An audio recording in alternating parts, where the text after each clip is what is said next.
के रूप में आज जो सम्मानित होने जा रहे हैं अपने हायर सेकेंडरी, हाई स्कूल और बोर्ड एग्जाम में, जो आपने विद्वता अपने विषय में अर्जित की है, उसी के परिणाम स्वरूप आज आपका इस मंच से सम्मान होने जा रहा है।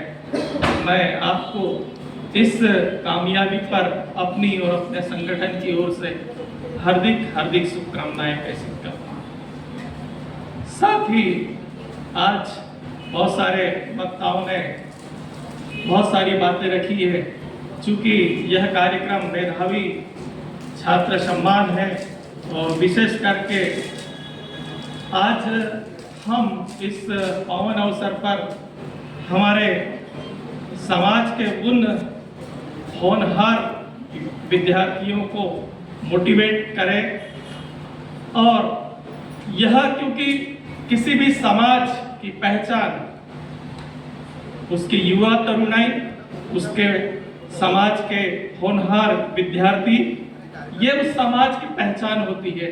और मुझे आज इस मंच से यह गर्व की अनुभूति हो रही है कि हमारे समाज में भी शिक्षा के क्षेत्र में किसी भी रूप में हम पीछे नहीं हैं, क्योंकि आज हर जगह प्रतिस्पर्धा का दौर है और हमारे समाज के बच्चे भी किसी भी प्रतिस्पर्धी परीक्षा में कहीं पीछे नहीं रहते।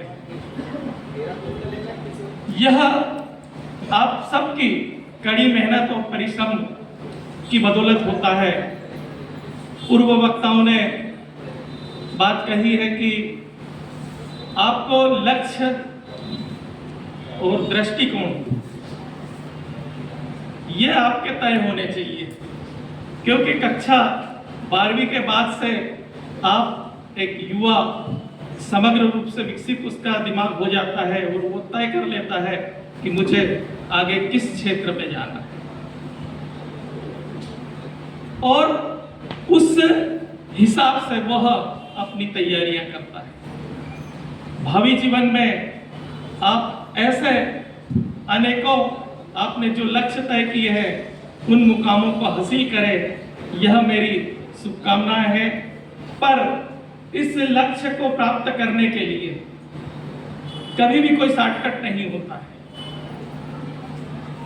यह आपकी कड़ी मेहनत ही वो लक्ष्य, वो मंजिल को पाने की हकदार आप तभी होते हैं।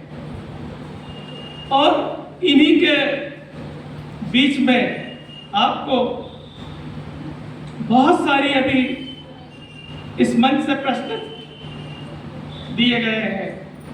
चूंकि मैं ये समझता हूं कि यह आने वाला दौर युवाओं का है और युवाओं को सही गलत के दिशा निर्देशन के बारे में वो जाने।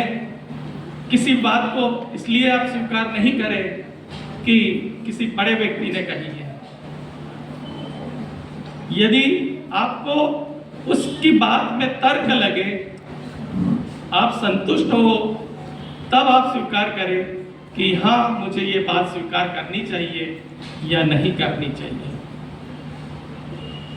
अभी आदरणीय भाई साहब मालवीय जी ने एक बात कही थी, आपसे एक प्रश्न छोड़ा था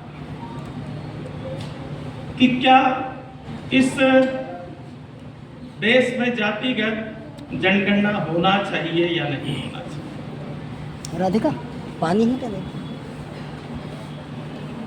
मैं इनकी बात का इसलिए समर्थन करता हूं कि इनके पूर्व आदरणीय प्रोफेसर साहब ने एक बात कही थी कि अब हमें मानसिक और शारीरिक से परिवर्तनों के लिए तैयार होना पड़ेगा, क्योंकि यह परिवर्तन रिजर्वेशन के रूप में आपको भविष्य में देखने को मिल सकते हैं। और कहीं ना कहीं इस वजह से हमारी जो सक्षम लोग हैं उन्हें रिजर्वेशन का त्याग करना पड़ सकता है।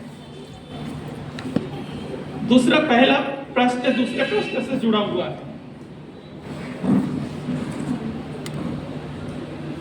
इस क्योंकि आप स्टूडेंट हैं, आपको अपने अधिकार और दायित्वों का बोध होना बहुत जरूरी है। और दूसरी चीज, आप हम इस मंच पर जो बैठे हुए हैं, यहाँ तक कि विकास यात्रा की हम जब गाथा की बात करते हैं तो कहीं ना कहीं इसमें रिजर्वेशन प्रतिनिधित्व अहम भूमिका निभाता है। इसलिए रिजर्वेशन प्रतिनिधित्व हमारी अस्मिता से जुड़ा हुआ प्रश्न है। इसके कॉन्सेप्ट आप हम सबको स्पष्ट और क्लियर होने चाहिए।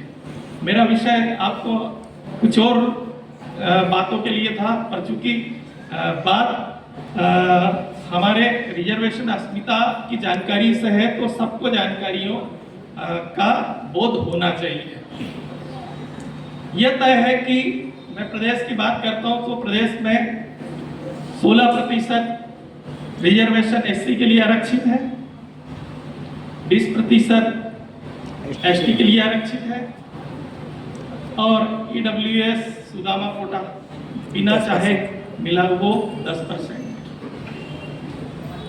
अब एससी और एसटी की आबादी की हम बात करें तो एससी और एसटी की आबादी टोटल 40% है। यदि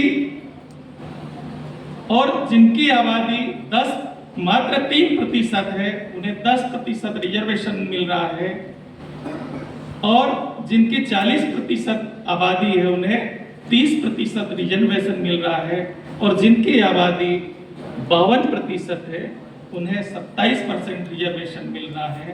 तो मेरे दोस्तों, आप संख्या में आबादी में जो मात्र 15% लोग हैं उनको रिजर्वेशन कितना मिल रहा है?